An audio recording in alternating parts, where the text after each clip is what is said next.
with Gorgeous George and Go. This is what we doing while we do it, baby. We rollin'! Covering MMA from all over the world, this is the premier stop for all your combat sports needs. MMA Junkie Radio, the only show broadcasting live from the Mandalay Bay Resort and Casino in the fight capital of the world, Las Vegas, Nevada.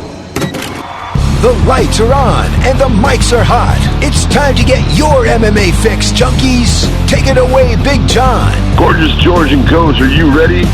Junkie Nation, are you ready? Well, let's get it on.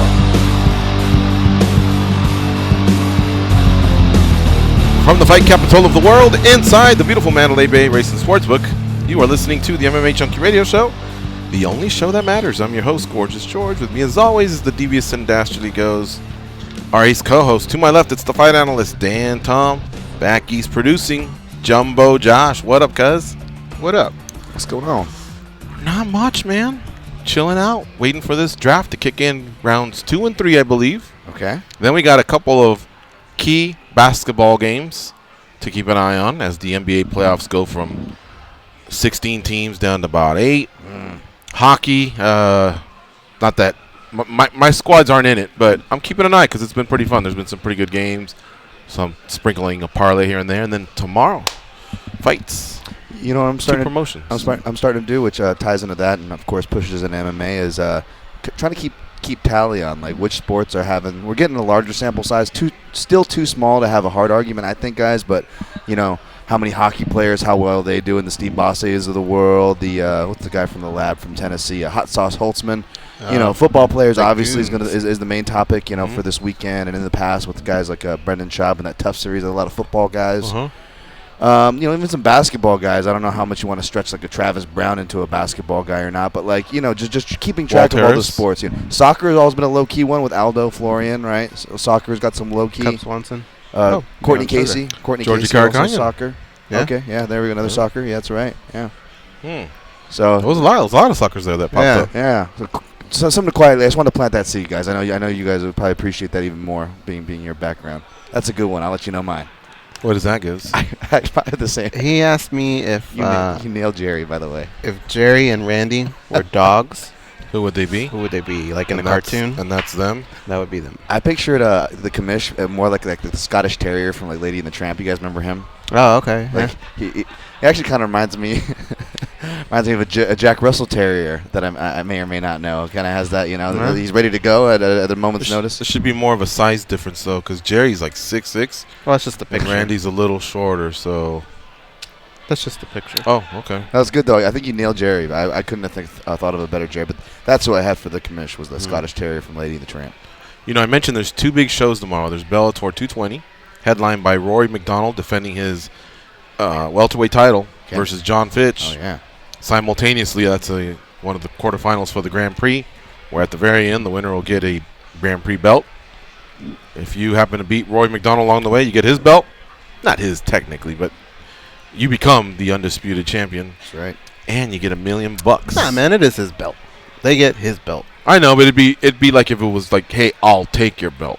You know what I mean? But you get a brand new belt. Yeah. So, but yeah, they'll take his title of the king of the welterweight.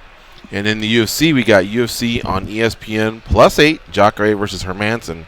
The main event for Bellator is at 10 Eastern, 7 Pacific. The main event for the UFC on ESPN +8 is 9 p.m., 6 Pacific.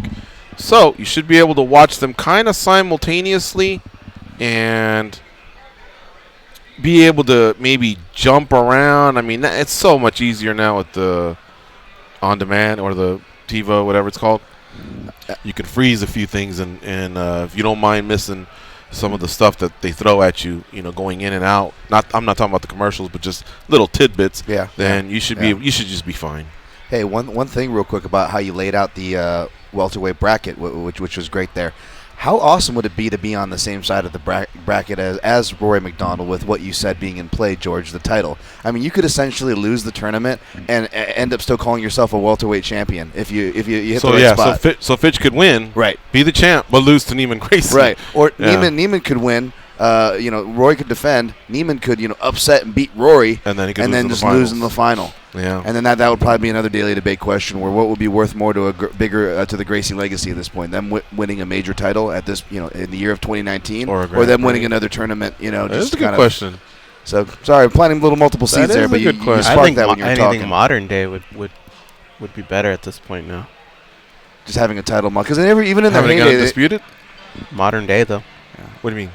compared to what they achieved Oh, early on in the sport. Yeah. I would say.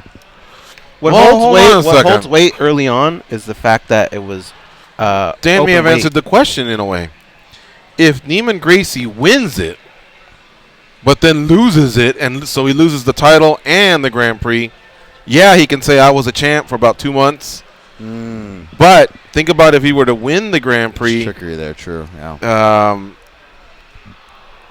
I guess if you win the Grand Prix, you win the title anyway. So you might as well just go with the Grand Prix. Exactly. Yeah. Yeah. So maybe it's a little trick question there, but if that wasn't in play, guys, I would say that winning the Grand Prix would be sexier, because we're like, I oh, think look what so, happened too. again.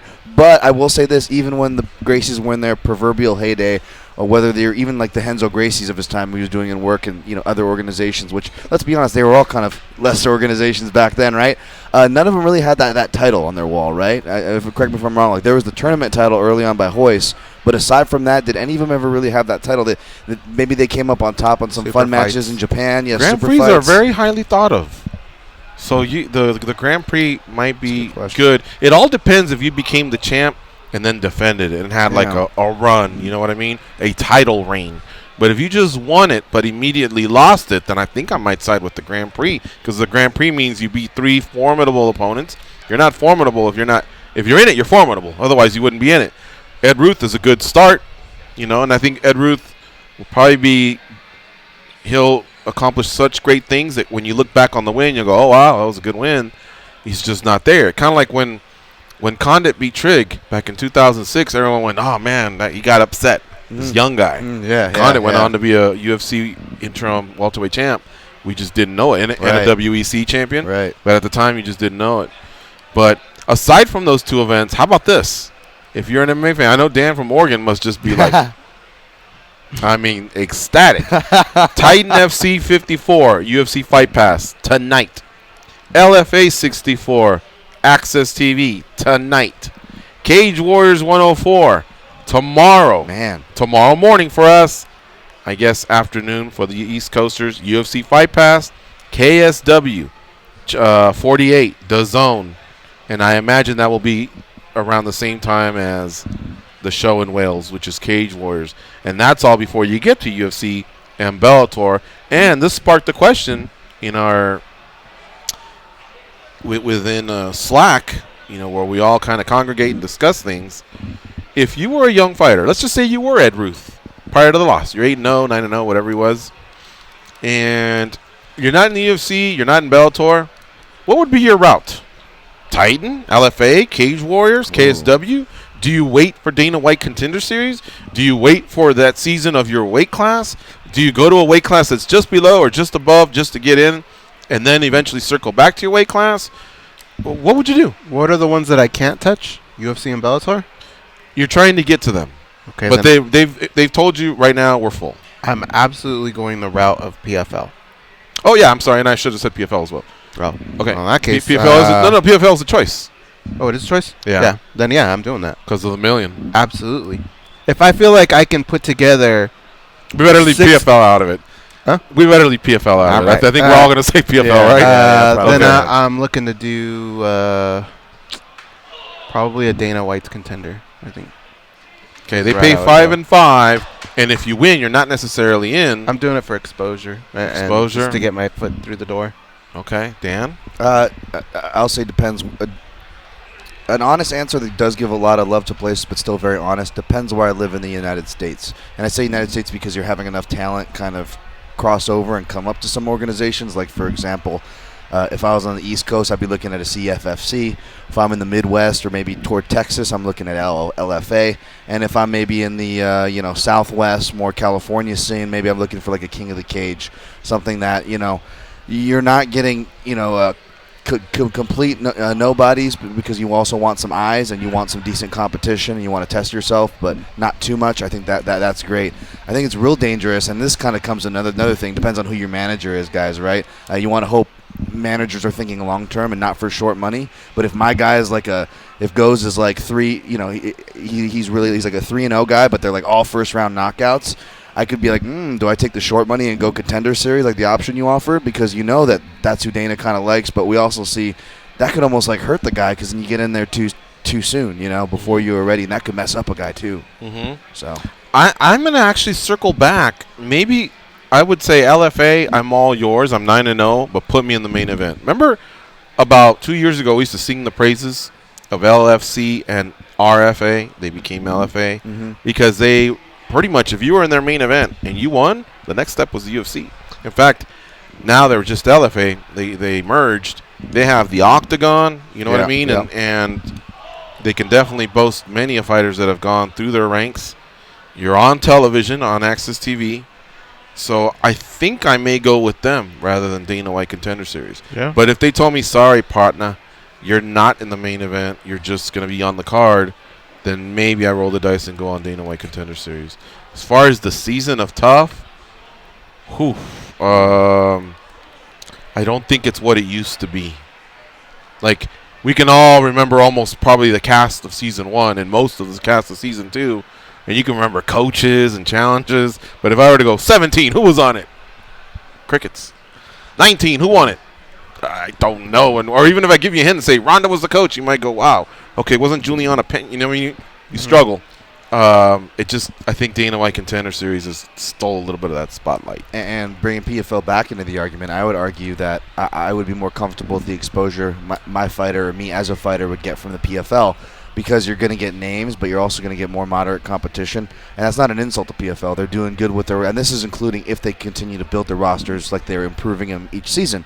That being said, it's a different mix, whereas you're kind of insulated and the deals are kind of looking the same, whether it's streaming or it's going to be on the main channel. But you could argue that the exposure you're going to get is arguably equal, except at the end of the day, would you rather have a tough contract or $1 million, guys? $1 million. That's why I said PFL got to win. I made PFL one of the majors now, along with one championship. So let me take it a step further, if you guys will allow. Okay. You won your fight, and Dana White Contender Series. Let's see here. They say, hey, you're in if you want in. Okay. You're 10-0 now, and you're in the UFC.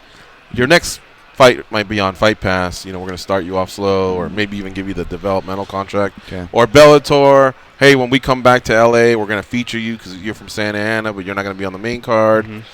PFL, there's just no other way other than to say you're one of the 12 competing for the $1 million. And one championship, same thing. We're going to start you off on the prelims and then gradually move you up. What's more attractive of those four?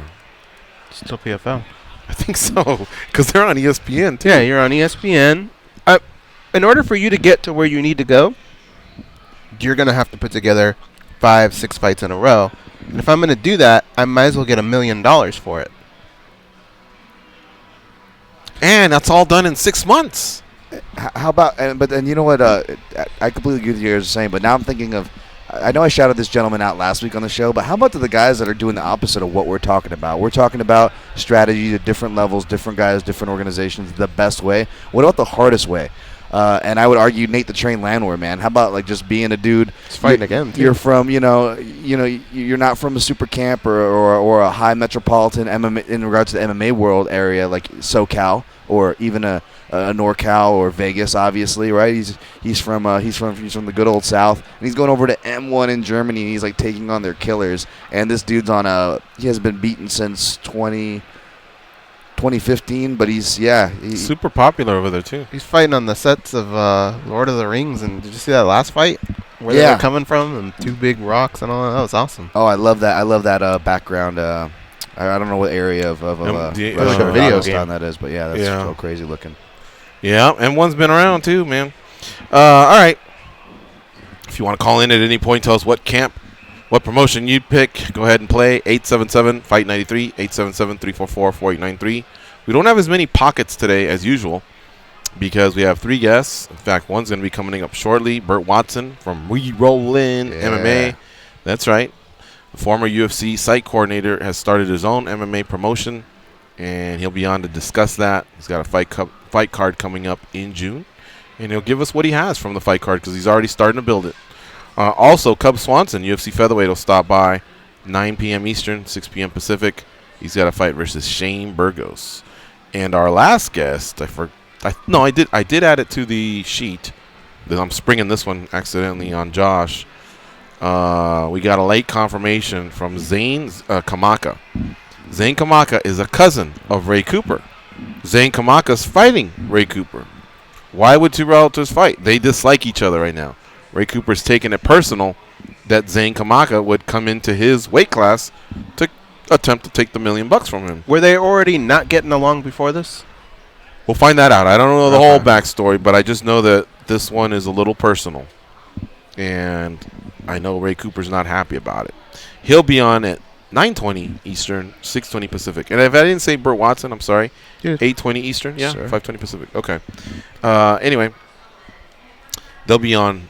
Well, we'll start off with Bert shortly. And what's the NFL draft status, by the way? I think that starts at 6. Oh, okay. So we haven't missed anything. No. All right. I'm kind of happy with our guy. Yeah? Yeah. I'm okay with ours, but Yeah. I would have preferred the guy from the zoo. All right. Are you aware that the Redskins chose a gentleman from the collegiate ranks to join their team yesterday? I'm just glad that the Native Americans are finally getting their rights in football, George. All right. Make fun of myself there, sorry. All right. I think we're going to take a break right now, and then when we come back, we'll talk to Bert Watson. You can follow Bert, by the way, on Twitter. Give him a little bit of love. It's always great when you guys give the guests a little bit of love. Mm-hmm. Let them know you heard them on the @MMA Junkie Radio Show. Bert Watson can be followed on Twitter @Bert Watson for real. Also, you can let them know you heard them on the @MMA Junkie Radio Show with @MMA Junkie George, @The Goes, @Dan Tom MMA, and tag the channel too @MMA on Sirius XM. We'll be right back. Don't touch that dial.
If you cross them, they will destroy you. Just ask Three Finger Eddie and Pete the Penguin.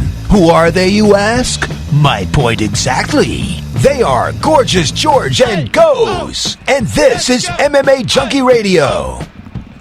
Right now, SiriusXM is bringing you coverage of the second and third rounds of the NFL Draft from every perspective. The people that you know in the NFL, better than anyone, are on NFL Radio, Channel 88. ESPNU Radio, by the way, has a group of experts that followed the draftees through college. They're on Channel 84. Finally, find out which rookie will move the needle on your fantasy team on Fantasy Sports Radio, Sirius 210 and XM 87.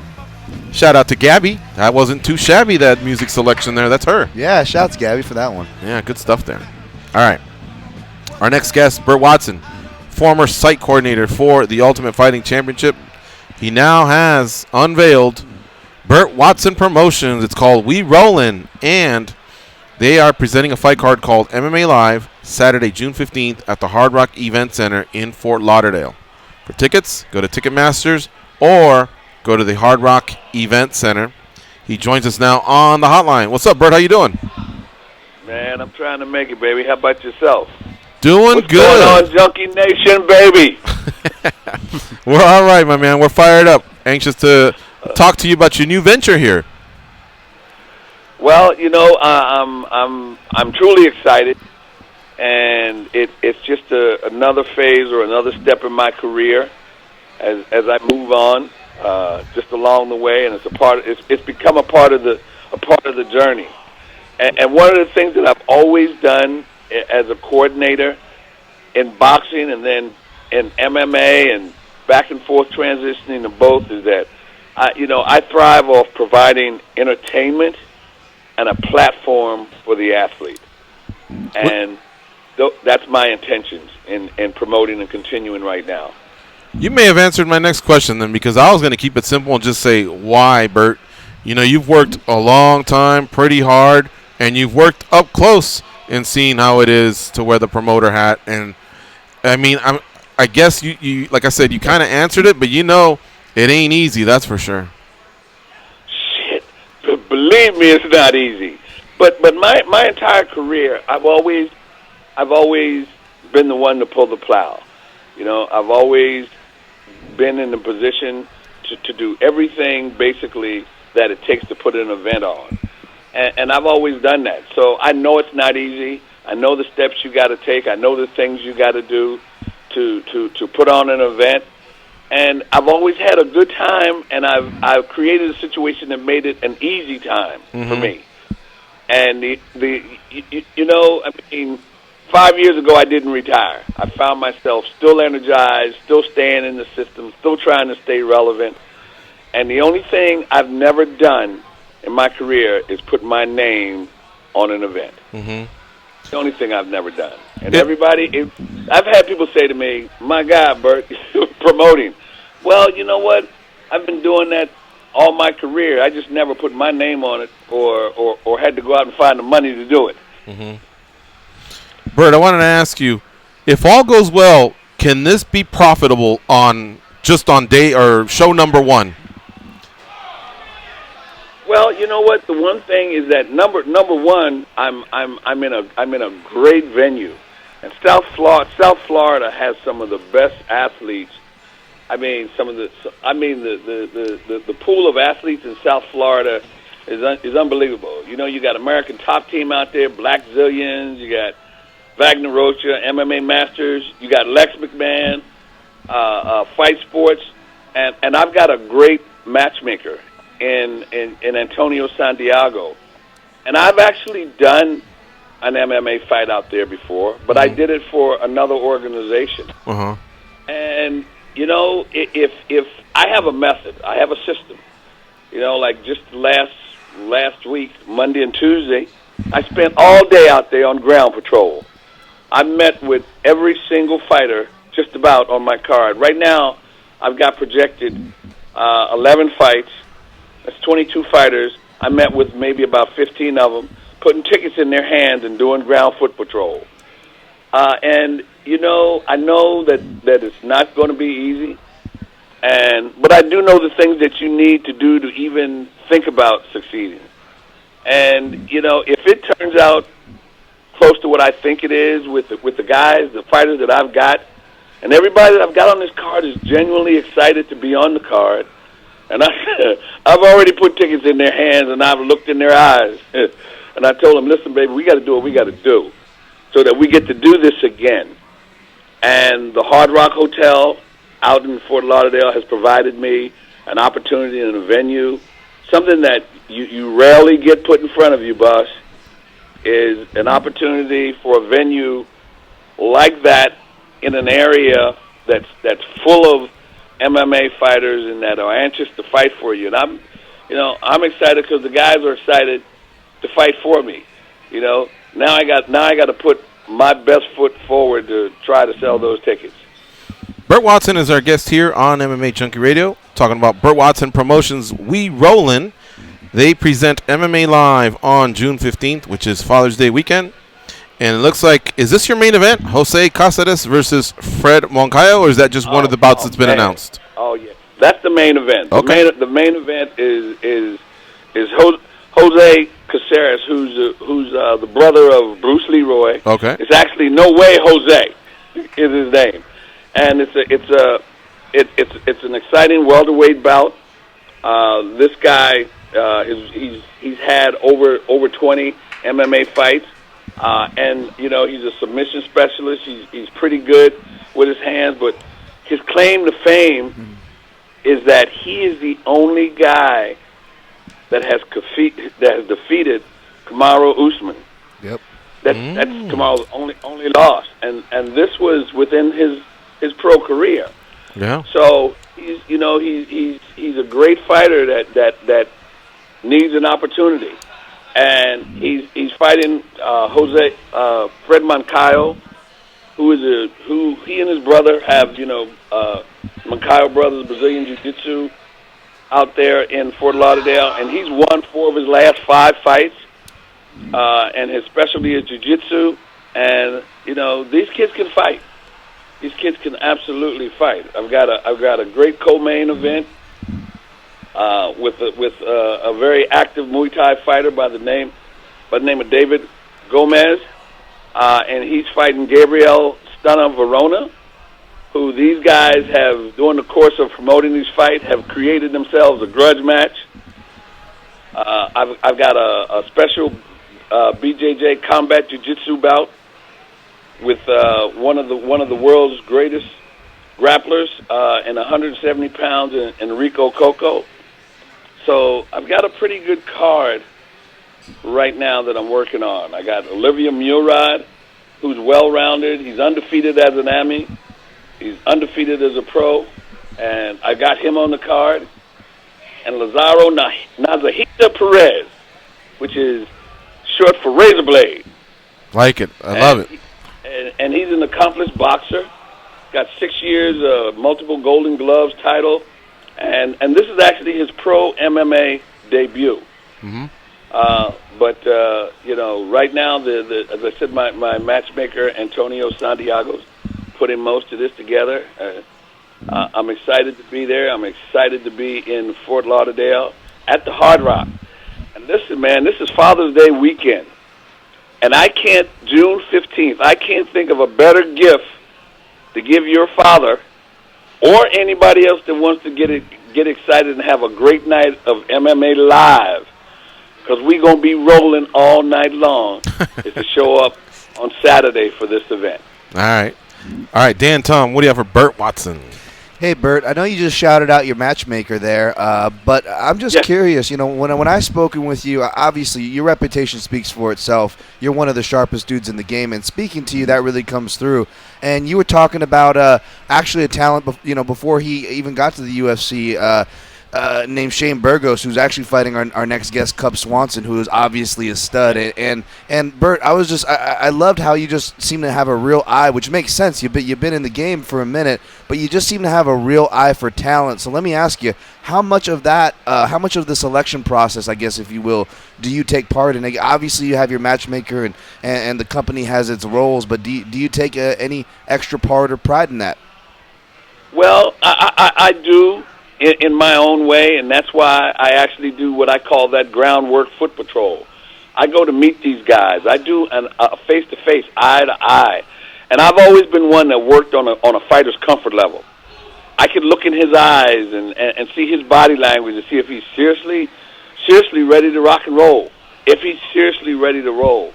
And, you know, I took that and I take that with me when I sit with these guys and I talk to them, and I see that they're genuinely excited about fighting. And if they begin being genuinely excited about fighting, then they end up genuinely giving me a great fight. Because I tell them, you know what? If you come in here half-ass, you're gonna leave here half-ass.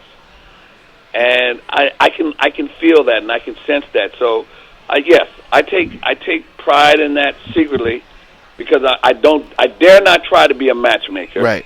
Because I'm definitely not a matchmaker, but I work with fighters and I work with them at a comfort level, and I know when they're ready to rock and roll and when they're not.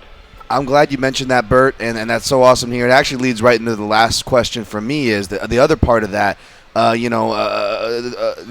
knowledge that you can impart, and also the things, like you said, you can see. I got to ask you, I got to imagine you're giving the fighter meeting, because I would argue that your fighter meeting would be just as good, actually, I would argue better than a first-timer getting his first UFC fighter meeting. You know, I'm sure it's a real deal when you get to the UFC, no doubt. But hearing it from you before they get there, I got to imagine that's going to be just a real treat for the fighters who got their ears open. Well, you know, it's been one of my goals, is that not being there in the UFC and knowing that everybody's ultimate goal is to get to the UFC, Bellator, or at that level, that they have to be prepared and they have to be ready to do that. And you know what? I've been allowed into that fighter fraternity with the relationship I've had with these guys. So that allows me to prepare them for the next level, to get ready to go to the next level. Because sometimes when the lights get bright, some people's lights go out. So I can prepare a guy to get to that next level, and I can prepare him for what to expect. And I see that with most of these guys and most of the guys that I work with, and, you know, I know that and I feel that, and I'm going to implement that. Goes, what do you have for Bert Watson? Bert, you're a promoter now, so what I want to ask you is, come fight night, are you still going to be promoting, or is there going to be a point where you're throwing on the suit and you have a ticket and you're sitting ringside? How's that going to work out the night of? You know, it's funny you should ask, because I got a graphic artist, and I called him today, and I'm talking to him, and I'm telling him, you know, I have a special T-shirt that I wear fight night, and when I say special in color, I make sure that I have the brightest T-shirt on in the room, so that when I leave a spot and go to another spot, you could see me. You could always follow me, or you could always find me, and that's for fighters and everybody in and out of the dressing room, back and forth. I didn't even think about the fact that, hey, I'm going to be a promoter now. I'm supposed to be sitting at cage side and kind of managing things and making sure things go on. But you know what? I'm going to find out how to do that from backstage, because I right now I don't think I'm going to be able to give up my role backstage and getting those fighters ready and getting them to the cage. I'll walk them to the cage and then sit down and watch their fight. Gotcha. And then get up and go back and get the other one. But, you know, I didn't even think about that until he mentioned it today, that, well, what are we going to do with the shirt? You know, are you going to have a suit on? He almost insulted me when he asked me that. Bert, tell me, your time with the UFC and the way you ran things, can you give me one thing that you're going to carry over into your promotion, the way you're going to run things that night, and then one thing that you aren't going to use? Well, the one thing that I am going to use and take with me is what got me to where I am, and that's working with fighters and giving them a comfort level that I am a person they can trust. I am a person that they can feel comfortable with, and a person that they can take that walk from the dressing room to the cage with them. I'm going to take that with me, because that works, and that makes a fighter get a comfort level, and that also gets him to a level that he gets in that cage and he performs. And what I won't take is disrespect for the fighter and disrespect for the system and the process, and acting like I don't care. And like that, all I care about is making sure that the promotion is successful. I haven't learned how to do that yet, baby, and I'm not going to learn how to do that. Now, Bert, let me ask you this. Is it too soon to be asking about television, internet streams, things like that? I know for those that can be down in the South, down in South Florida, they can take in the event by going to the Hard Rock Event Center in Fort Lauderdale. For those that can't get there, what's going on? Well, I don't have an exact date, but I did plan more than one event. And within that process, yes, definitely television is in my future. Streaming is in it. It's all on the table. Okay. It's a part of the process. To be successful, you have to, one, have a venue. You have to have some kind of medium to transfer the event, be it social media, streaming, television, and you got to have sponsorships. Those three things you need, and you can rarely make it on one of them. And yes, without a doubt, I'm looking to create some kind of a situation with television, Facebook streaming live. Eventually, I'm going to do all that. But again, you know what? Even me, I'm learning my way through this. Gotcha. And I'm learning my way through some things. And once I get there, it's not easy to get all those things and to put all those things in place. And but yes, 100%, those are on the table. Not for this, but not for the first event. I had an offer, which didn't make sense. It absolutely didn't make sense, and I didn't want to do it just to be doing it and to commit myself to a situation that I couldn't get out my next fight or go on to the next fight, and I'm stuck. So I'm relying on what I do now to take me to the next level. All right. Well, listen, there's still 6 weeks to go. So let's have you on again, man. maybe on Fight Week or the week before that. You can update us on the card, and we can promote the hell out of it so you can have a strong close there for June 15th in Fort Lauderdale at the Hard Rock Center. But in the meantime, hey, at least we know that the event it's official. You got your main event, and you're ready to rock and roll. All night long, baby. I'm definitely going to be rolling. And you know what? I'm always and forever going to be a member of Junkie Nation. And I appreciate, the support that you guys give. And hopefully, closer to the fight, I've got a great main event. These guys can come along with me, and we can possibly do something there. But nice. June 15th, Hard Rock Event Center, Father's Day weekend, baby. Let everybody know. Let everybody know what's happening on June 15th. Come on, give it to them. Bert Watson Promotion. We rolling, baby. All night long, MMA live. We gonna be rolling! Yeah! There you go. All night long. All right, Bert. Enjoy your evening. Thanks for the time. Thank you very much, gentlemen. All right, we'll see you. Follow him on Twitter at Bert Watson. For real. Truly one of the most the classiest gentlemen in this sport. I hope he was at the Olive Garden, just stepped out for a second to do that interview. I hope he did it in the Olive Garden. All right, let's take a quick break. It's MMA Junkie Radio. That's right, Tortellini. Oh. Juliet, why'd you tell me that? Listening to MMA Junkie Radio on Fight Nation, channel 156, and we'll be right back.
Can't agree on anything. Everybody knows it's duck season. Rabbit season. Duck season. Rabbit season. Whether it's food, Less filling. Tastes great. Less filling. Tastes great. gambling, Always bet on black. I like red. Black. Red. Black. Red. Black, dummy. or even social media, Instagram. Snapchat. Instagram. Snapchat. the same applies to the biggest stories in MMA. Time for MMA Junkie Radio's Daily Debate. Today's hashtag daily debate question for at MMA Junkie Radio.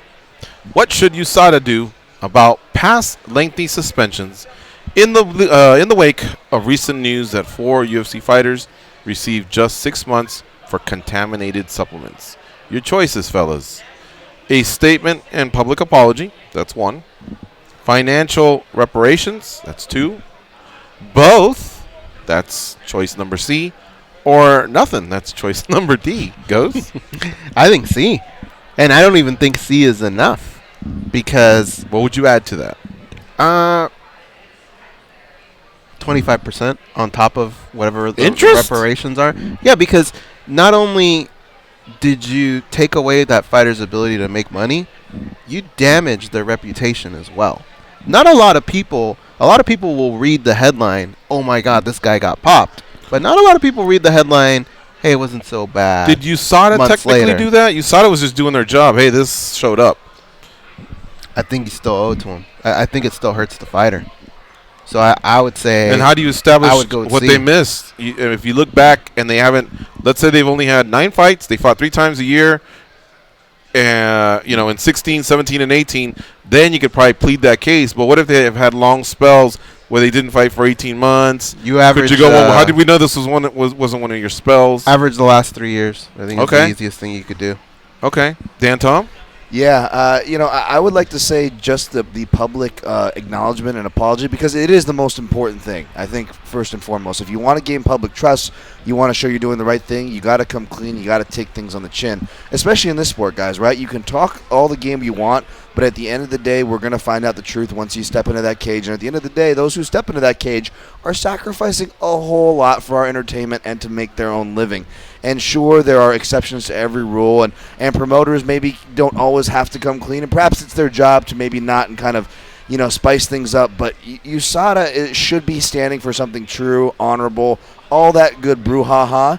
And if you are going to, again, step into this sport where the taxes are real and the math is real, I believe if you're going to do that, you're going to impose these rules, you're going to impose them to the point where you're going to take money out of these fighters. It's not like football or baseball where they can, you missed a certain amount of games, you're still showing up in the practices, and then you're back in with the same season. Kind of like Ghost said, these guys only have certain amounts of time to fight.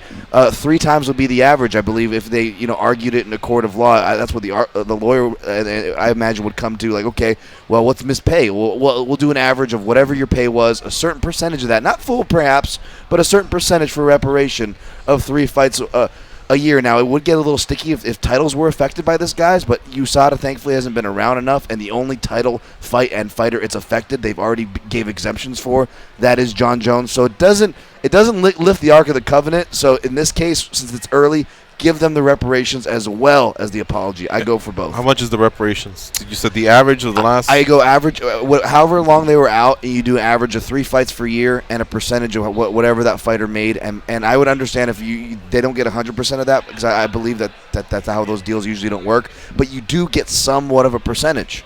And I believe that would be fair, and it would show that we can take it away, but hey, we can give it up too, and that's fair. And all they got to do, guys, is just process these quicker, and I don't think they need to necessarily publicly apologize, other than sorry for taking so long. Well, but as far as damaging their name, they did pop for some. Like, they're just running a scientific test that's against the WADA rules, and they're going, well, this happened. They're letting the UFC know. No. Now they're not doing the whole announcement, where we all just assume guilty before having to prove innocent. They're actually hanging back. Unless the fighter says something, then they go, oh, yeah, he mentioned it. This is true. This is what we're doing. But all they're doing is saying, look, this is what popped. This is what happened. I would like them to just make the process go quicker so that they don't have to miss out on fights. And I think the statement would be nice. Hey, look, due to this contaminated supplement that was found, so-and-so is their slate is completely clean. I don't even like that the fact that they get that retroact. I guess what they're doing by giving them these 6 months or 4 months is they're saying you still have a measure of guilt, a percentage of guilt. So I don't know there, but I think apology for taking so long, financial reparations. I think if they agreed, see, that would be nice if the fighters could collectively bargain this and say, hey, no longer than 3 months, otherwise there should be some form of payment. And I know USADA would go to the UFC and go, you're going to have to help us out with that, because I don't think they should be necessarily responsible, and I think USADA should expedite things quicker. Right. I don't disagree with the expediting part either, and I also don't disagree that as far as what you're saying there. But the thing to keep in mind here, guys, especially for these particular cases that we're talking about, the 4 fighters, the O'Malley's, Montaños, and the other fighters who didn't get that treatment, like Tom Lawler. It's that they're basing it on a science. Back to what I said about trust. If they got to represent trust, that's a two-way street. It's not just a one-way street, USADA. And we trusted your science that when it came to stuff like Tom Lawler or Josh Barnett. And now, by your own admission, those sciences have evolved. I can accept that science evolved. Our opinions change when we grow up. We learn more things. But their sciences evolve, and so they changed with it. That's fine. But what about the guys stuck that got the wrong punishment? So that's where I kind of come from on this. I think that should be noted. If we're going to trust their science and their advancing of their science and their ability to change the rules, then they need to show they can give too. It's a perfect opportunity for them to do so. Can I ask something? Yeah. If the UFC or USADA were to say, okay, we will give you reparations if something like that were to happen, but you got to sign this contract that says that if you do test and we catch you, you got to give back all your money. You think fighters would sign that? I bet you a lot of them wouldn't. Really? Wow. I think a lot of fighters live by the whole "come and take my money" mentality. Yeah, like, are you gonna really take me to a lawsuit? Are you really gonna catch me? So I think a lot of them would probably sign and say, okay. Yeah. Yeah, unless it was public. Like if that was a pitch that was made to them publicly and they said nope, because then that's, again, sort of an admission to guilt that you might cheat in the future. But take Josh Barnett, for example. He still hasn't fought. He kind of took his time. This happened like last September, so it's not like he was in that much of a hurry to fight, apparently. He was doing other things.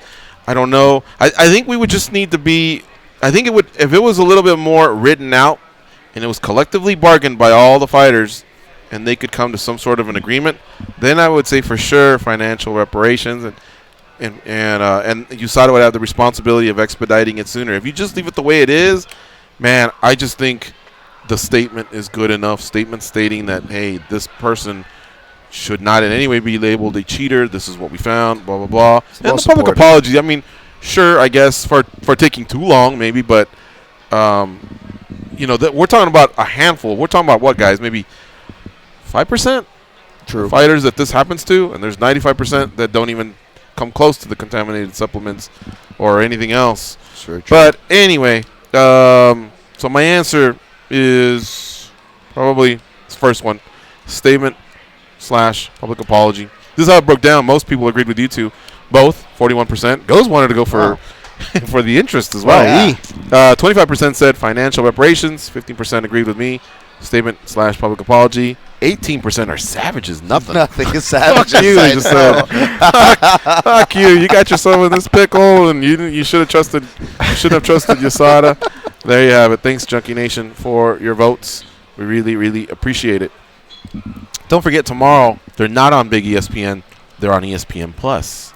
All right, and that got switched around a little bit. So let me go through it with you guys, just in case. We'll do ESPN first, and then we'll do Bellator. ESPN starts off at 5:30 Eastern, 2:30 Pacific. That's on ESPN2.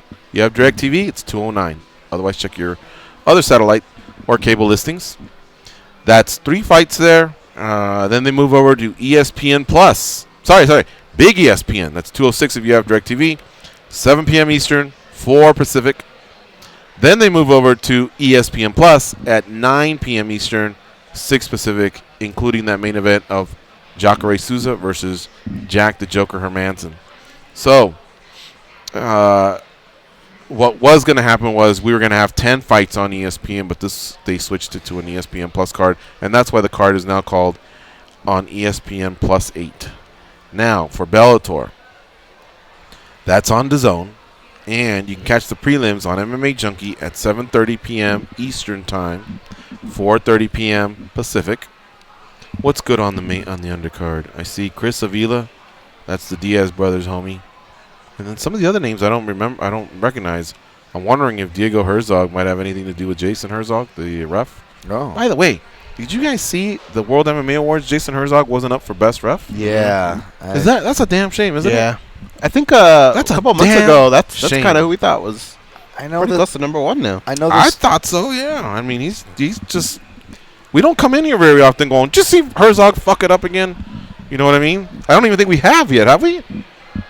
Has he had his major fuck up yet? No. Right. He doesn't get enough credit, and so I'm glad you brought that up. And I understand those things are a lot of times popularity contests, but that's a good one to mention. And yeah, it felt like there was a lot of dart throwing for the selections when I perused through them this year. I don't know. Anyways, I agree. John Morgan's up. John Morgan's up. That was good to see. MMA Junkie's up. So we'd appreciate your vote. In fact, if there's some time in the second hour, we'll go over a little bit of it. What I don't want to do is run out of time and not at least discuss some of these fights that are coming up, because I think there might be a chance to make some money. Dan just came across a line that really threw me off. Flew me over my hair back too. The main card is on DAZN, 10 p.m. Eastern, 7 p.m. Pacific. Roy McDonald versus John Fitch, as well as Elimale McFarland versus Vita Ardiaga. In fact, we got 90 seconds.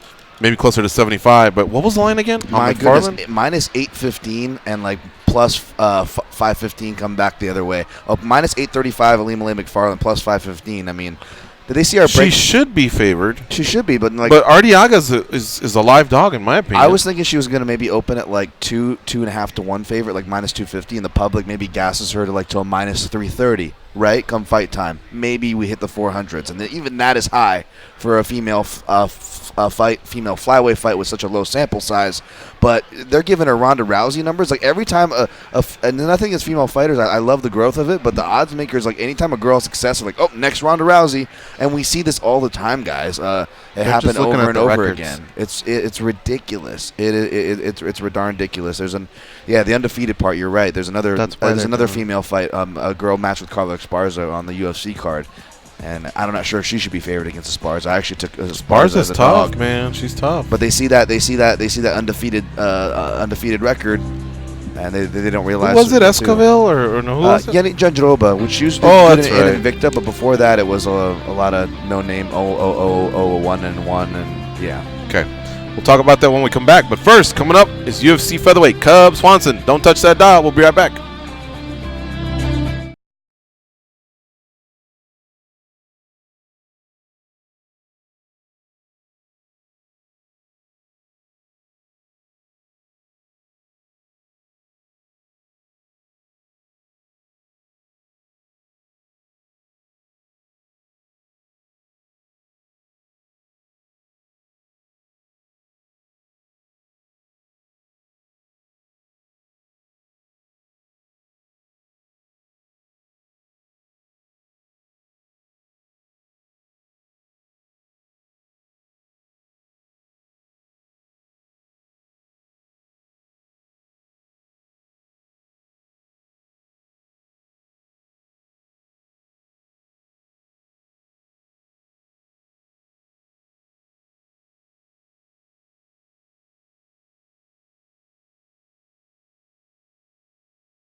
Both iPhone and Android carry a feature to make their show more enjoyable. It's called the mute button. Here are those two numbnuts, Gorgeous George and Goes. All right. He's one of my favorites. Got a fight coming up. Time to catch up with him. His name's Cub Swanson. He's fighting Shane Burgos at UFC on ESPN +9. He should walk out to this, too. Yeah, that'll work. Now, this fight card takes place on May 4th in Ottawa, Ontario, Canada.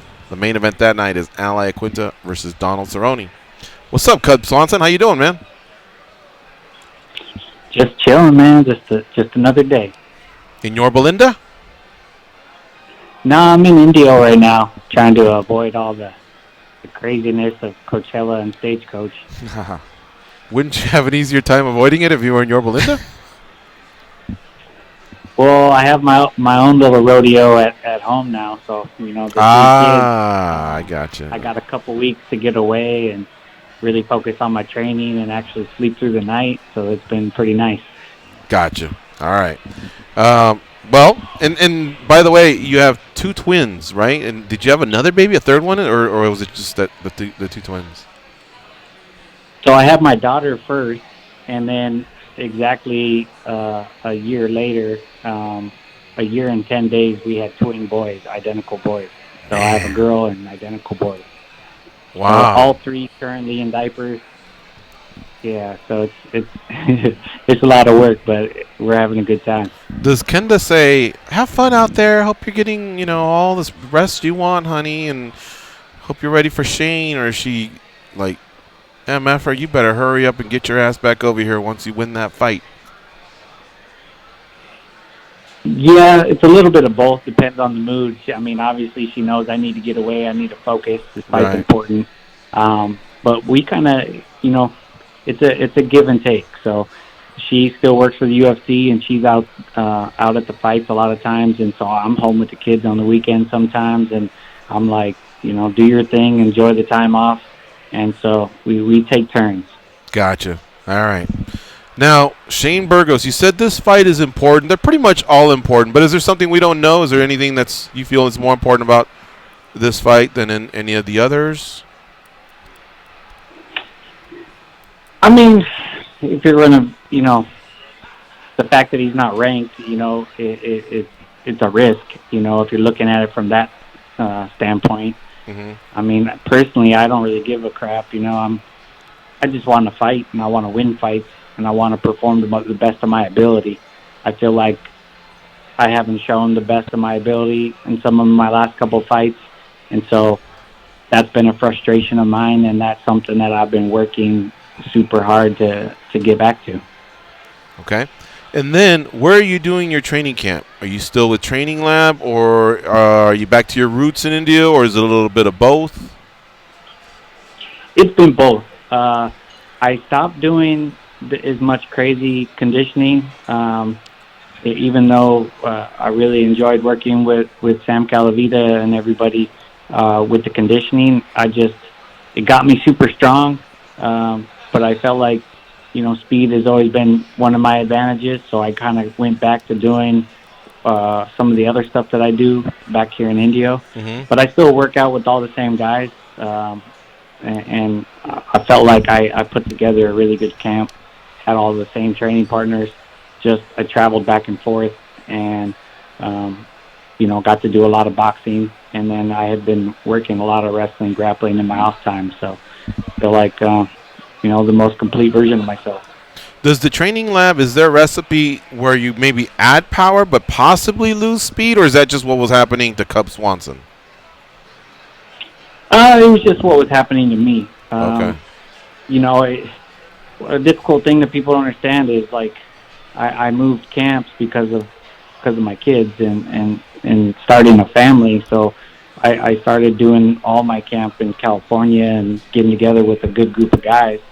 But, part of that was buying in 100% and trying different systems and, trying to become better. And sometimes when you're trying to do that, some of the things that you used to already be really good at kind of get put on the back burner. So once you realize, okay, I made these things better, but I shouldn't have changed these things, you kind of learn and you move on. So that's kind of where I'm at. I feel like I made a couple mistakes, and I was in incredible shape, but some of my technical stuff that I've always spent a lot of detail in, I wasn't doing. So I made sure that was a priority this time. Cub Swanson's our guest here on the MMA Junkie Radio Show. He's going to be fighting on May 4th at UFC on ESPN +9. It takes place at the Canadian Tire Center in Ottawa, Ontario, Canada, and you can watch the fights on ESPN+. Goes, what do you have for Cub Swanson? Cub, I'm going to need you to think outside of the box for these next 2 questions. You ready? Okay. All right. You've trained with high-level boxers before, okay? I think you still do to this day. Dana White has brought up Zuffa boxing and that things are starting to heat up with that. Would a boxing match ever entice you enough to go over and give up MMA and maybe spend the last bit of your career doing boxing, and would you do it under that banner? Well, 100%. If I was given the opportunity, when I was a free agent, it was something that I talked to Dana about. I brought up, and I told him, "Hey, I'd love to fight. You see Aldo training boxing, wants to box. I'd love to box him." And I mean, he just told me, "That's funny. I'd rather watch you guys fight MMA." And I was like, "Well, I'd love to do that too, but I think a lot of people would be interested in that, But I almost switched to boxing a couple times just because I really enjoy it. You kind of, as a mixed martial artist, you want to try all the different disciplines. But the main reason I didn't is because I knew I'd have to kind of start over. And if I was an opportunity to do something that like Connor did, I would have, if I was going to make more money, doing my first boxing match, then I'd be like, let's do it. And especially up under the, Dana White's boxing series, I'd love to help show that MMA guys can box too, So it's something that would be fun. Now, it's funny you bring up that name because that was going to be my second question. And that's, I know you've always wanted to get that one back, but if Jose for some reason came out and said, guess what? 155 is my new home. And then Dana said, hey, Cub, you want to fight him at 155? Would wanting to get that one back be enough to make you do that fight at 155? Yeah. I mean, I've been thinking about doing 55 for a while now. Just going at some point, it's inevitable, I think as you get older, it just makes more sense to not, cut a bunch of weight. Not that I cut a whole lot, but training camps would be a lot funner. I'll tell you right now, I'd love to be eating. But yeah, 155 is definitely something I'm open to, and especially a common opponent that is moving up as well. That just makes it even that much easier to take. On a personal side, just kind of offended you to name the twins George and Goes, but that's just me. You got some, George? All right. I mean, I kind of did. It's King and Saint. So Oh, nice. I feel like it's pretty close. Yeah. Hey, that was a nice comeback. What do you think of that, Saint? No. Everybody knows Georges are kings. All right. Dan Tom, our fight analyst. What do you got for Cub Swanson? You know what? I don't want to talk too much about food, but I promoted a Cub Swanson to a king in my book after he called in on our burger debate, and how he said he works his in and out. Now, anytime I'm in line, I'm just like, it's not going to be as good unless I have like the peppers and the bacon and all the little fixins. Cub says that he works in there. So hats off to you, sir. And apologies if bringing up that is too painful right now. No, it's cool because that's all I can think about. I have been thinking, man, when I get home, you know what I'm going to do is I'm going to go get a couple double-doubles. I'm not going to tell my wife. I'm going to chop them up, and then I'm going to make tacos out of the In-N-Out meat and cheese. Oh, my God. And yeah, so that's like my new goal. So have you ever done that before? Talk about food. No, but like when I'm cutting weight, I become like a food savant. I'm like, man. I might try that. That doesn't sound bad. Yeah, it really doesn't sound that bad. You know what? Cutting weight does take you to a sick place, even from my very, very limited experience. So I'm not even going to question you, Cub. But I will ask you, talking about moving up to 155, it was funny. When I was doing research for the fight for Max and Poirier, one of the fights I love watching to go back. I always forget how good it is and how much of an important fight I think it was for both you and Dustin at the time, but when you fought Dustin. So I guess let me ask you, Cub, we were talking about boxing for a second. That fight, for me, felt like a kind of a classic boxing fight. We had the 5 rounds, so we had a chance to see kind of a narrative and story happen. But what did you think of that fight? And I guess how does that tie into seeing guys like that you fought and even beaten like Dustin go on and have such success at a higher weight? Well, I mean, his whole ride at 155 has really impressed me. But just that last fight in particular was just ridiculous. I mean, I'm fans of both, and I watched it just thinking, man, this is insane. And inspiring, to watch them and be so cool about it and be so respectful. and to see Poirier become a champion after so much he's been through in this game, it's inspiring, you know. And yeah, I'm a big fan of his, big fan of Max's. That's awesome. And one more question before I have a question, obviously, about your career first and foremost. But regarding that kind of picture, if you will, about featherweights, another featherweight you fought who's really respectful is Frankie Edgar. And needless to say, everybody respects that guy. Just, I guess, in short, do you think that he should be the next guy in your division that fights Max for when Max comes back to 145? Possibly. I mean, he's always right there, so it's, you know, it's hard to deny him. It's kind of bitter to me because he's had 1,000 title shots and I've never had one, but he's always right there. He's always winning the big fights. He had the slip up against Ortega, but other than that, he's been pretty solid, you know. So I can't argue with him being next in line if Volkanovski doesn't win. Hey, I hear you there, Cub. In fact, I'm on Goza's side. Like I was really hoping that they put together, even before back at the UFC 218 around that timing, they put together and stuck together with you and Aldo or something like that. I feel like you deserve that as well. So back to you, Cub. The matchup at hand, obviously, we're talking about other fighters here. Shane Burgos is a guy who, you know, I can't lie. I really enjoy watching this dude fight. I'm not sure, you know, if we quite know enough about him yet, but what have you seen? What do you think about him, or do you just, at this point, do you not even look at the opponent, Cub? Well, yeah, I watch the tape. I want to kind of understand what makes them tick, you know, what their personality's like when they fight. And but I remember the first time I saw him fight. I've seen all his fights, and every time I saw him go out there, I've been impressed, you know, with just how confident he is. You know, the punches he's throwing. He's got good boxing. He's pretty long, so I think it gives people trouble. But yeah, I mean, I kind of, when I see guys like that come in my division, I go, man, I hope someday I get to fight that person. You know, nice. I didn't think that it would be this soon for him, but we were trying to make a couple other fights and nothing was working out. And I told the UFC, like, look, I've been training all year. You guys got to give me something. And so they put out a couple names, and I said just yes to both of them. And I think the other person turned it down, and Shane said yeah. And I kind of figured he would, because it's the kind of person, if you watch his fighting style, you know he's game. So I knew that he would say yes. So I was like, I figured he'd be the one I was fighting. And so that's what makes me excited about it. Who turned you down? Another guy. All right, well, I had to try. If I'm be honest, I've said yes to 3 other fights, and multiple times, a couple of the guys a couple times, and it just didn't work out for their schedule, and I'm just kind of like, all right. So, I mean, that's why they kind of, you know, gave me this one, even though it was short notice and all that for both of us.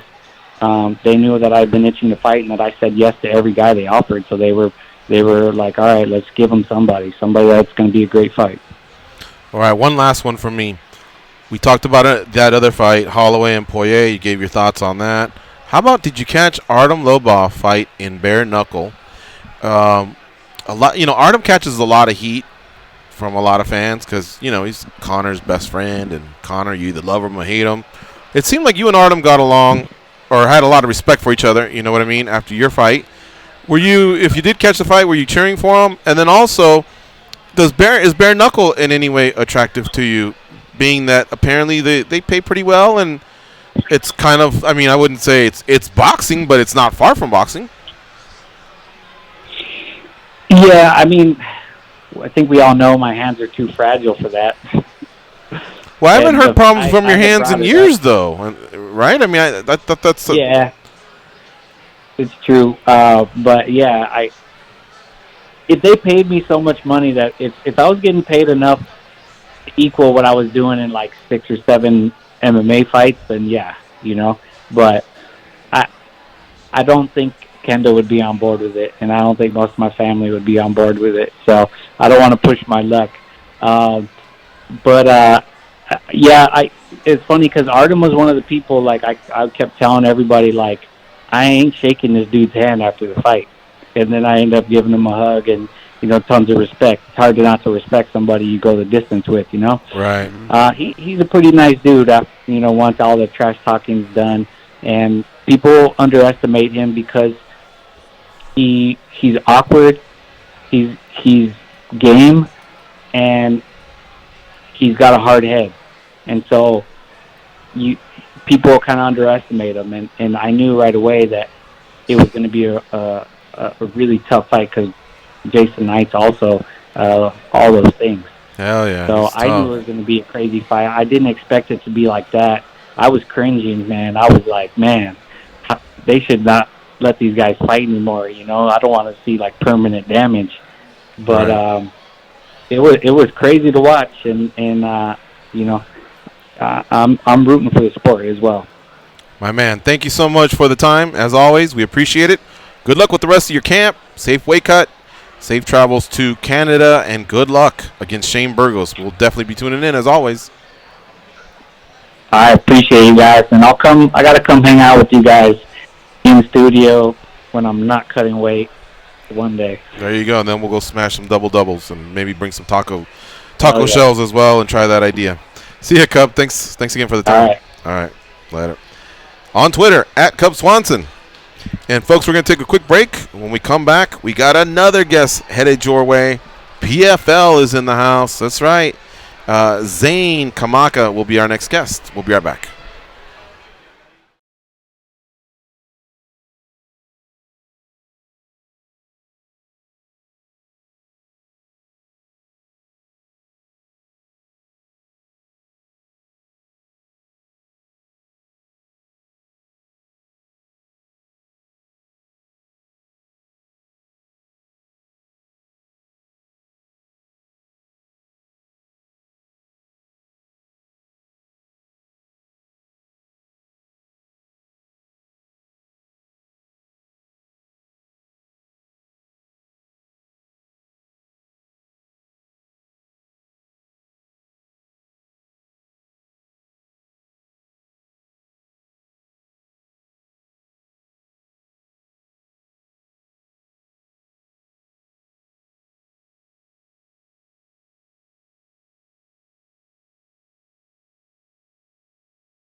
If you cross them, they will destroy you. Just ask Three Finger Eddie and Pete the Penguin. Who are they, you ask? My point exactly. They are Gorgeous George and Goes. And this is MMA Junkie Radio. I'm pretty sure people are familiar with the Penguin and Freddy right now. Or what's his name? Pete the Penguin. Yeah. All right. Our next guest is Zane Kamaka, YNI's bad boy, 13-3 overall, fighting Ray Cooper on May 9th at, it's called PFL 2019 Week 1. Remember, they have a regular season followed by playoffs, so they don't have like a fancy name like Showdown, Unstoppable, or anything like that, or PFL 13. It's basically called PFL 2019 Week 1. Remember, they're featuring welterweights and women's lightweight. Joining us now on the hotline is Zane Kamaka. Hey, Zane, how you doing? What's up, guys? Thanks for having me, man. All right, man. Thanks for joining us here on the MMA Junkie Radio Show. You're on with George, Goes, and Dan. Man, we're looking forward to another season of PFL. And so, you know, reading up on you, I guess one of the things that was popping, I'm just going to get to it early, Zane. No sense in tiptoeing or tap dancing. There's a little bit of bad blood there between you and Ray, a relative of yours. Yeah, you know, they're kind of mad I joined the tournament, but, and me and him been the top guys, only for a while, man, and, I thought that PFL would have made us stay in the finals, but they made us going first fight of the season, so I gotta go, man. You're kind of in and out. We're losing you a little bit. I don't know if you're on speakerphone, but I think I got the gist of that. Now, how are you and Ray first cousin, second cousin, or just homies that are so close you just call each other cousin? We're kind of like second cousins. It's kind of complicated, but I consider them family, and they're just really butthurt that I joined the tournament. Honestly, they're trying to tell me to go to 205 and stuff, but that's just crazy, and like, I thought PFL was going to wait for us to go to the finals to fight each other, but they got us fighting the first fight of the season. It is what it is. So, yeah, man, it is what it is, bro. Okay, so let me ask you this, Zane. Let's say you had been in season 1 and you had the year Ray did, outstanding during the regular season and the playoffs, and then, he was the runner-up at the finals. So let's say that's you. Mm-hmm. And so you're thinking, oh, man, I'm going to come back next year and get that mill. And then Ray Cooper now joins. Would you be okay with it? Like if the shoe, the shoe was on the other foot? Oh, definitely be okay with it. Like, me and Ray is family and all, but we're not as close as people think we are. We're kind of, like, distant.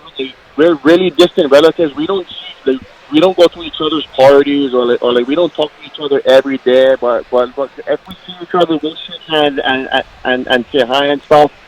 But we're not as close as everybody thinks we is, man. So, like, for them taking it this personal is just crazy, And like, I had no bad blood towards them, and like after hearing them talking and they're talking shit, and he's gonna knock me out, so it is what it is. I would love to see him try. A man mine is right around the corner, and I'm ready. And it is what it is. We're gonna fight, and I'm gonna be the one moving on in that tournament. I'm starting to think you might be related to Max Holloway because you like that. It is what it is. That's his line too. Is that a Hawaii thing? It is what it is. Me and Max actually is our training partner. I help him train for a lot of his fights. If you ask me, he's a GOAT, man. Okay. And yeah, he is what he is, bro. It's kind of crazy because I'm from Waianae, Max is from Waianae, fucking Ray is from Waianae. So like all the tough Hawaii guys is mostly from Waianae, man. Waianae just breeds fighters, and it's just crazy, Hawaii is a small island, man, and we always help each other to train. We have to cross-train with each other. It's not like the States where I can drive state to state and just meet new people. It's kind of rough down there, so like we train with each other, and then sooner or later we all end up fighting each other. Okay. Zane Kamaka, our guest here on the MMA Junkie Radio Show. He's got a fight coming up against Ray Cooper, May 9th. You can catch the fights on ESPN2. Goes, what do you have for Zane Kamaka? Zane, I was a little taken by surprise as well that they put you guys up this close, because I would have thought, that's something that maybe they would build to. And then I started thinking about something. Do you think that maybe they looked at it as, well, what if they make up and we lose that storyline? Because the season takes a while to go through. Do you think the PFL thought it out that much? This is what I heard. I heard that Ray Cooper was asking Ray Sheffield to fight me, so I was thinking they're planning on waiting. But Ray, I guess Ray did good last year, so I guess Ray Sheffield wanted to just give him incentive, I guess. So Ray Cooper was actually asking to fight me first. So when I heard that, I was kind of tripping, just, you know, and like, I'll fight anybody, you know, and like, it is what it is, man, you know. The fuck, but sometimes you got to be careful what you ask for. Are you glad in a way that it's happening now and it's not something that just has to keep brewing? You know, honestly, man, I'm happy I'm fighting Red Cooper first. You know, he did so awesome last season, and like, if you ask me, he's kind of a face of PFL, you know, if you ask me, just because all of these knockouts and stuff. So like, my first fight on ESPN, my first welcoming party to the world, you can say, and fucking nobody wants to fight Ray, you know, but fuck, like, he's like the boogeyman, and for me, to take him out first, like, fuck, I just want to make a statement, and there's no better opponent to make a statement than against him. It's a good way of looking at it. Yeah, that Hawaiian culture, I find it very interesting, and the one thing I wanted to ask you about that was, what is it like when there is a little bit of a beef and you fight it out? Is that the end of it? Is that how they kind of deal with it in Hawaii? Can you guys make up after that, or is this going to be something that... That was so fun. That's funny you're asking me this, because we actually have guys fighting this weekend at the Blaisdell, and their team have guys fighting this weekend at the Blaisdell, and my coach was kind of telling me, you know, if you see him, you turn around and you walk the other way and you bite your tongue, you know, and like, I know, like, fuck, he's a hard-headed guy, I'm a hard-headed guy, you know, and like, I'm pretty sure me and him will see each other tomorrow night. And, you know, man, us Hawaiians, man, we get a hard time backing down, you know, sometimes our pride gets the best of us, so we'll just see, man, you know, I'm going to see him tomorrow night. Fucking 100% me and him will run into each other tomorrow night at the place, though. So, hopefully nothing happens, but the last time we see each other at an event, me and him was going to fight each other, like, the fucking promoters got involved, shirts came involved, to attack each other, so it got pretty crazy. So, like, hopefully it doesn't happen again tomorrow. If it does, it is what it is, right? It is what it is. All right, Dan Tom, our fight analyst. What do you have for Zane Kamaka? Shoot, Zane, I'm from Hawaii, so you don't got to tell me about Waianae twice. But, you know, the Blaisdell, yeah, I got to imagine that's a hard place to avoid somebody, especially with their bathroom setup. That's usually, if I have to place my bets where the most likely spot, it'd probably be in the vicinity of one of their bathrooms, right, Zane? Bro, that's so funny, bro, because I'm thinking the same thing, bro. Me and him is going to end up walking through the bathroom. It's fucking hilarious. Well, I mean, on a lighter note, training for the fights as opposed to the fights themselves, you were saying, you know, everyone in Hawaii, for the most part, tries to help each other out, but, you know, Sherdog lists you under Gracie Technics. You mentioned, obviously, Max. Is that correct? Is that your main gym, or do you spread it out, Yes. spread out the work?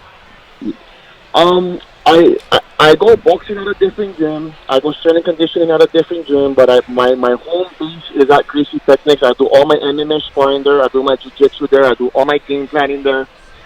And, you know, I just go all over to kind of train. But the home base is at Gracie Technics. There's Max Holloway there. There's fucking Yanti Madera. So, like, I have to go there to see with the top guys, because, like, the boxing gym I go to, I train with a bunch of kids, but fuck, I like it, you know, like to just see how hungry it is, and like, I like to help them out and to motivate them. And sometimes they just keep me on my toes, you know, they keep me humble, and, you know, man, fuck, I'm fighting on ESPN on one of the biggest stages in the world, but fuck, I keep an open mind, and fuck, I try to learn from everybody. Like, just the other day, I was doing jiu-jitsu against this guy who just started, and fuck, I learned something from him, you know what I mean? So it's like, fuck, you can always learn. You don't ever think you cannot learn. Like, it doesn't matter if they just started fighting, or if you're a UFC champion, but you just take what you can use from everybody and you adapt it to your game plan, and that's kind of the mindset that I try to keep. That's a great attitude, Zane. And speaking of that, let me ask you, because, you know, like you said, you're going to get great exposure with the ESPN affiliation, and we're big fans of PFL here, so you don't need to tell us twice. But speaking of Blaisdell and MMA exposure, you know, I was out there covering Bellator Hawaii, and it felt like it really pumped a lot of life, at least from what I could feel. I was only coming back home to visit. I was gone. I'm barely there anymore. But Zane, you're there.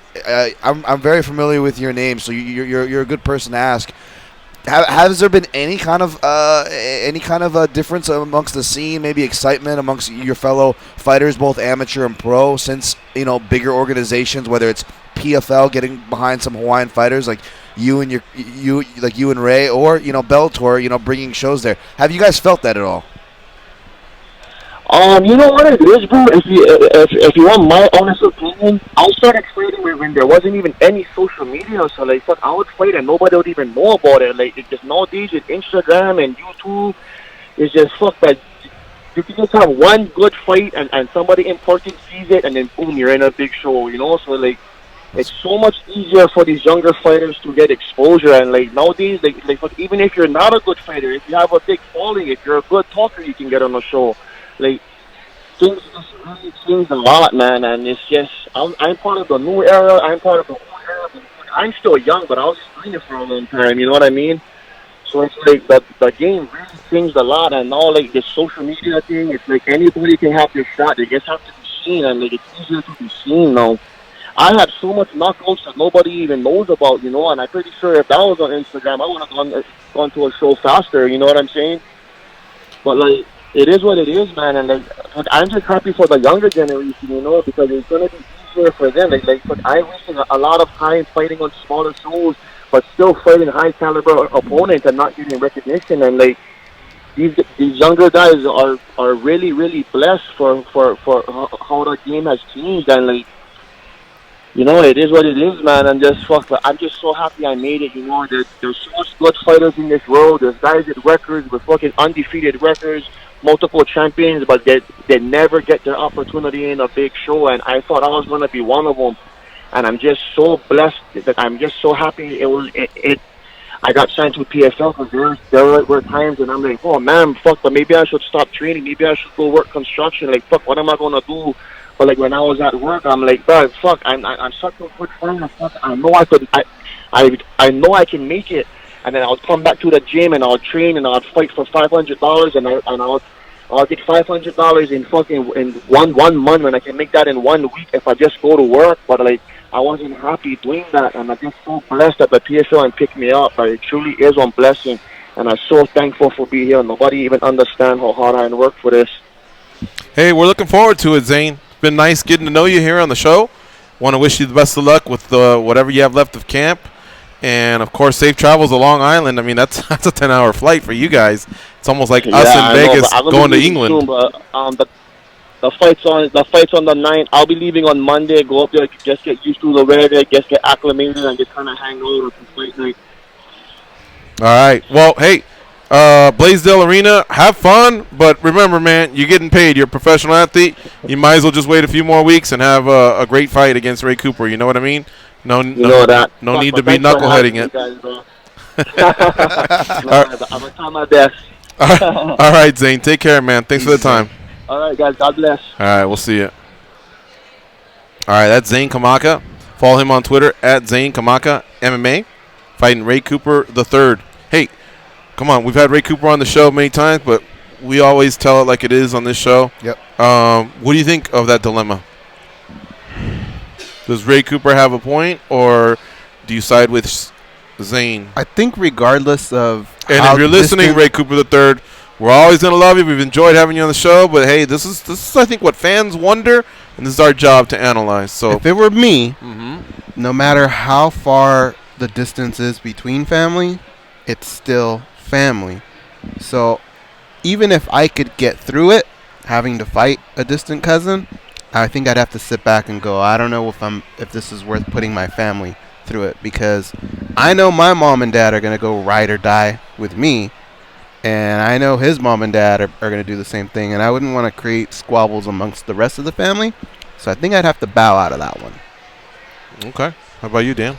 That's a tough one. It's it comes off as like, whoa, I definitely would take the other option than choosing to fight family, right? Whatever that option is, sign me up without even seeing it, but the way you explained it, and it's true, a lot of the family dynamic, as tight as it is, there's also that other side of it. We call everybody uncle and auntie in Hawaii, but doesn't mean that they're your uncle and auntie, and it's kind of a two-way street there. But if I was like the family intervention, I'd be like, Ray, Zane, I think you guys could both meet a little bit in the middle here. I think, but you're not going to explain it to those guys like that. I think and honestly, I think it's more, not even the situation. I think it's the reaction of the situation. It sounds like, not that Ray doesn't have a point, obviously, but according to what we heard from Zane, it's more how Ray reacted to it that sounds like upset Zane, and then obviously how Zane came back probably didn't rub Ray the best either. So I think it's probably deeper than that. And now at this point, you know what? Fighting actually may be the one way to solve it. So I was going to say it reminds me a little bit. It's kind of a stretch here, but Vanderlei Silva and Shogun Hua were both in the middleweight Grand Prix. And the talk was what would happen if they met. Now, they're not brothers, but sometimes training partners can be just as close as brothers. You know what I mean? Eventually, that didn't happen. Shogun Hua wound up winning it. He defeated the guy that beat him, which was Ricardo Arona. Sorry, R's, H sound like H, whatever.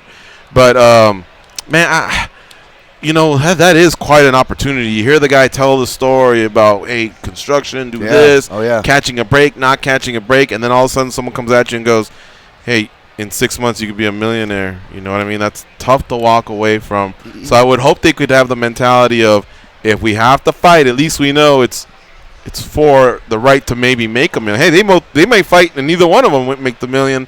It would have been nicer to know that they could make the million. But I think I might have to side with business. But what he's saying is so true, because I was just thinking, like Lewis or Richard, right? Our cousins, they would totally just draw a wedge with my family. And money always does that. Will it be worth it? I don't know, man. That's a really, really tough one. Yeah, I mean, small island, small opportunity. And he's right, man. He's been at this for a decade just as a pro. He's one of those names where you don't hear about, but if you've been paying attention, he's one of those names. It's like guys either get there too fast or, like he said, they kind of just die in the regionals, even if they're talented and have the record sometimes. Yeah. Hey, tonight at 10 Eastern, the Golden State Warriors look to eliminate the LA Clippers in Game 6 of their first round playoff series. You can catch all the action on NBA Radio, Sirius 207, XM86, and streaming on Sirius XM connected devices and speakers. All right, we're going to go to our last break. It's MMA Junkie Radio on Fight Nation Channel 156, and when we come back, we'll talk a little bit about UFC and Bellator. Maybe get some picks. We'll pick the brain of Dan Tom and see which way he's leaning. So stay close.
again. To the body. Oh! Big right. And now back to the body goes Soto. Ryan is down.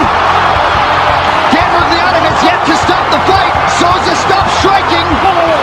Now he stops it. Shotgun Ace Souza knocks out Chris Weidman. Good, you're still here. The boys were just getting warmed up. Now the real show begins. Take it away, boys. All right, Dan Tom. Time to shine. You better shine, Dan. I'm trying. Diego, this is how I want you to think about it. I'm going to say Diego Lima versus Core McGee. If there's somebody you feel clear-cut good about, forget about the odds, just tell me who you think's going to win. Diego Lima versus Core McGee. Dog or pass? I got McGee. McGee? Yeah, Okay. but the dog is Lima. He's live. The dog is Lima? Yes, sir. Dog or pass? Oh, but Lima's live. Yep. Damn, you just smashed my parlay. Jody Escobar and Angela Hill. Angela Hill, but the line is too inflated to do anything with it. Okay. Jason Gonzalez versus Jim Miller. I like Jim Miller. I thought it was just going to be biased because he is 2-7 against UFC Southpaws, which is troubling. But I don't think Gonzalez, no offense to him, is on his level. I've seen this matchup before. I think Jim subs him. Hey, I like that. Nice and tight. All I'm right. gonna Gilbert swap that Burns out. versus Mike Davis. I like Davis in the Contender Series, man. He went back and got a win despite coming up short to Sadiq. But give me Durinho, and the fact that there's plus money on Burns by sub. It's kind of crazy because that's his pathway. Mike Davis is a good striker. We haven't seen too much. He can wrestle a little bit, but we haven't seen too much of him on the ground. And Durinho is world champion. Carla Esparza versus Verna Jandiroba. That's the one I was saying before. You know, Jandiroba's a favorite. Invicta is respectable. She had respectable fights there. That 5-rounder against Mizuki Inoue. It shouldn't have been a split. It should have been unanimous. That being said, her competition level is super questionable. And I'm not going to say cab driver level, but it's questionable when you go look at the old Tapology and it says their records, and you go click on these people and you go click on these organizations, and even hardcores like me are going, who, what, where? No. So I gotta see more, man. Esparza has been in there with the best. She's only lost to Gadelia, who's a championship material, and you could argue she won that fight. And Tatiana, who's the next thing. You can't put too much stake into that loss. It's very important where that cab is located, though, isn't it? Yeah, because Greg the Hammer Valentine, I think, used to call Tito Santana. I think he used to say he's only beaten Tijuana taxi cab drivers or something like that. Andre Arlovsky versus Augusto Sakai. You know, I love me some Arlovsky, but I can't bet him or pick him in this spot. It's Sakai. If you feel like playing that, it's playable, but I'm staying away. Okay. Takahashi Sato versus Ben Saunders. Oh man, you know I'm a big fan of Killer B. I love everything he's about, his style, what he likes, just his mood in general. But I feel like I've been saying this a lot, but.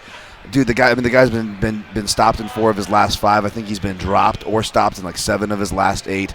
This Sato guy is no joke. He's one of those other. You're talking about organizations. If you're in the Asian scene, Pancrase or those PXC, you got some really tough competition that's not known about. They're starting to produce. Sato's faced those guys. He's gotten a lot of experience. I've seen him hurt. I've seen him on the ground. He responds to all bad situations well, and he's a southpaw. Ben Saunders, I believe, is 0-2 against UFC southpaws, getting knocked out by the last 2, which happened in his last 5 fights. So I'm going to go with the southpaw styling of Sato, but I like it because this feels like those old school matchup guys, like those WEC fights where you have the judo boxing guy with a pressure game like Sato versus the Muay Thai jiu-jitsu guy. So it's like action wherever the fight goes. I'm excited for that, but I'm on Sato pretty large. And then back to Sakai. If you had to play, you said you would take Sakai? Or? Yeah, it's playable. It's he's low enough to play as a favorite, minus 145, and Gotcha. I feel good enough despite it being heavyweight, despite the respect. And I give Arlovsky more credit than most. I'm not a Fedor Arlovsky guy at all. So okay, Thomas Gifford versus Roosevelt Roberts. Man, this Gifford guy seems like a character, but the level of competition is not there. And even though he's going to offer another tall look, he's like a 6 foot or 6'1" lightweight. Roosevelt Roberts still is a 6'2" lightweight. He's training with guys like Jalen Turner, those strikers down there, Curtis Melender. So he's got good striking looks. And even though Gifford seems like he's got a good guillotine and he's smart, he realizes guys are going to want to grapple with him. So he's been improving his grappling. He even went over the Team Alpha Male, which is a good look for the guillotine. But Roosevelt Roberts does seem like he has something special to him. So I'm actually going to side with him here. It sounds like a presidential debate in the future, huh? That does a little bit, yeah. I'm liking Dan's, like, the way he's peeling them off. Rapid It's fire. kind of like, I think Jay Glazer or somebody does it like on the NFL where they go to them quick and then give you everything you want to hear really quick. Now, Dan pours over the info. Thanks. And Dan has a podcast called the Protect Your Neck Podcast. Check it out on iTunes. Subscribe. He goes more into detail there on these matchups, and he's very, very consistent. He's been doing it for a long time. So don't only subscribe to it, download it, listen to it, give him some love, do one of those reviews. You can rate them 1 to 5 stars. We'll obviously take the 5 stars all day. But I always say, hey, look, if you're only going to give us 4 or 3, tell us what the fuck we're doing wrong. We'll try our best to gain those last stars from you. Or make it easy. Just give us the damn 5 stars and still be critical. I don't care. You can do it for us as well. The MMA Junkie Radio Show, both of us on iTunes. All right, continuing here. John Lineker versus Corey Sandhagen. Oh, I love this fight. This is my main event. We talked about this before, but I'm staying away. Obviously, I'm like you, George, a fan of Corey Sandhagen, not just as a person and an interview on the show. He's a great interview, but as the fighting style, too, is what sucked us in. That said, I think this is going to look like, do you remember Angela Hill's fight when she got back into the UFC with Jessica Andrade in Texas? I think it's going to look like that. Angela Hill's going to be game like Corey Sandhagen, bouncing around, doing the stance switches, using the more diverse weapons, but the pressure and power, it's going to, we see it more in those lankier characters, right? It's like it reverberates the shots, and that translates poorly, unfortunately, for them in the judges' mind. So I see a Lineker decision. I stayed away from the fight, though. Jan Cutelaba versus Glover Teixeira. I like Glover here. I actually took a shot on Glover. If you got him at dog money, congrats. I think he opened as a dog. The public took him to a favorite. Now it looks like he settled at an even -115 here in the Mandalay Bay Sportsbook. But I like Glover, man. People have been trying to fade him for a while, and he's been getting rocked for a minute. Yes, he's been getting rocked as of late, but he always comes back. And even if he ends up losing, like in the Gustafsson fight, or he ends up winning, like the Carl Roberson fight. And this isn't anything new, guys. Remember when Ryan Bader rocked him, but then he came back and got Bader? This guy recovers really well. And people forget about his wrestling and ground game. It's something that I stressed. People were sleeping on at UFC 208 when he went against Cannonier, and that was easy money all day on a play on Glover, even though the sub prop didn't hit. I'm taking another shot on the sub prop here because even though Cute Laba's got Sambo and Greco-Roman wrestling, it's not the same level as Sambo as like Fedor. It's a different kind of European league, and it doesn't seem to translate heavily into his game either. Same with his wrestling. It's not like the Randy Couture age where Greco was the best because Randy was pinning guys against the cage. Cute Laba doesn't do that. He's kind of a wild man, too wild for his own good, and he gets taken down a lot. So I'm going with Teixeira sub. I played that. Alex Oliveira versus Mike Perry. Alex Oliveira is the Brazilian cowboy, folks. Dude, this is like my co-main event next to Lineker and Sandhagen, and I'm treating it just the same way, guys, to keep it simple. I agree with the favorite. I agree with the spread of the line on the favorite. Taking Cowboy Oliveira over Mike Perry. Love Mike Perry, but I just don't think the ground game is going to be there, that the clinch game is going to be there. And Alex Oliveira can move when he needs to. I mean, a guy who has 7 kids with 7 women on the same street. That's going to translate to some nice lateral movement. He can get out of some tight spots. Let's just say. So I think if he gets into those tight spops, he'll be okay here. Imagine how dangerous he'd be if it was a bed that they fought on instead of an octagon. Yeah, it's ground and pound. Be undefeated. Yep. Greg Hardy versus Dmitry Smolyakov. He always gets the finish. We broke this one down. I forget where you guys actually ended up. Oh, that's right. I ended up with Smolyakov. It's on YouTube. Yeah, you're right. I ended up with this one Smolyakov and Souza versus Hermanson on YouTube. Hey, we can't give it to you all right? Yeah. Check out the podcast. Check out youtube.com/MMA Junkie video, and it's there a little bit more broken down. Goes, do you have a parlay that you're playing or anything that you want to share? Dan Tom destroyed it, and he did it like in such a good fashion that I'm going to switch it up. I'm going to go Jim Miller, okay, Corey Sandhagen, okay, and Jacare. Okay. That'll pay good. I do like speaking on either side of Lineker, Sandhagen makes me nervous. I'll tell you my 3-leg parlay, the only one I did. Sure. It was a chalky one, but it ends up at right at even money. Okay. Was Jacare. It was -200. You actually probably get him cheaper at these lines. I got Sato. Okay. And who was the other gentleman? Was it? Oh my gosh, who was it? Who the F was it? Oh my gosh. Sakai. I can't even think who it was. It was probably Sakai. My goodness, yeah. Listen to another reason to listen to my podcast. Glover. To see who that third leg was. No, I don't think it was him either. It was either. Well, no, leave it to the fans. They can go down. I'm going to listen to it. I'm going to go listen to it. So that's fine. That's fine. Hey, we still got a few minutes. Rory against John Fitch. We broke that down, right, guys? Yes, sir. YouTube.com/MMA Junkie video. Elimele McFarland versus Vida Arteaga. We did the same one for that one. So how about Benson Henderson versus Adam Piccolotti? A lot of big favorites, but I got to say I agree with the favorites and short guys. I do like Benson Henderson. I do think he's got better fights to show. He hasn't had the best showings of late, but he's been turning that around. So Benson? Yep. Okay. Next one, Liam McGeary and Phil Davis. That line kind of surprised me. I know the first one was super dominating, but McGeary, I think we can all agree whether you picked him or not. This dude's turned a corner, and I really saw it in person. I could tell, like, wow, when I picked King Mo to win that fight in Hawaii, but when McGeary showed up, like, this guy really, he's not just providing lip service. He really recalibrated. So he's dangerous, but I still got Davis there. Davis, okay. Bolanos and Nathan Stolen. Don't know a lot about Stolen, but yeah, I think this is a clear kind of a Rich Chew special, so you know to take your advice. I actually told Scott Coker that the other day. I couldn't stop laughing. Rich Chew's a very nice guy, too, as well in person, so that's not a diss on him. We have to tweet something for him, don't we? For Scott Coker, yeah. The fucking Sharks beat the Vegas Golden Knights. Still not over that, man. Guys, any final thoughts before?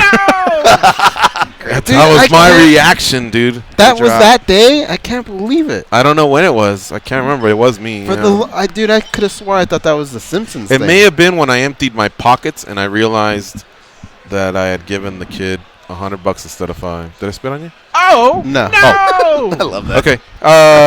we got 60 seconds, guys. Any final thoughts? Anything before that we left out for the weekend? Or are you guys good? No, man. This was a good. I did have something. It had to do with boxing. Damn it! I forgot. Oh, it's not a big fight. I know that. Can we make a pasta Jacobs related and Canelo's next week? Can we make a pasta related bet, guys? Or what? Yeah. A pasta related bet? Or a food I'm gonna make bet? it tomorrow. Now he said enough that I have to make it tomorrow. Okay. What are you making? Right. I'll make a bolognese tomorrow. Okay. Want to thank all of our guests for the week: Marcus Conan Silvera, Scott Coker, Sarah Kaufman, James Krause, The Schmo, John Howard, Bert Watson, Cub Swanson, and Zane Kamaka. We'll be back on Monday to recap Bellator 220, UFC on ESPN +8. And, folks, give some love to some of the other promotions. If you're just chilling at home watching the draft, doesn't mean you can't pop open the UFC Fight Pass or change the channel, put it on Access TV. I mean, there's some stuff's going on right now. LFA 64, Titan FC 54, Cage Warriors 104 tomorrow morning, KSW 48 tomorrow morning. So there's your Dan from Oregon Blast for the rest of the world. We have to get out of here, though. And, again, we'll see you all on Monday. So for Jumbo Josh, Gabby, she's still there. Goes Dan and Showtime from Tennessee, who's lingering here in the studio. I'm George. Hope you have a nice weekend and go out there, be a champion. For living in this moment.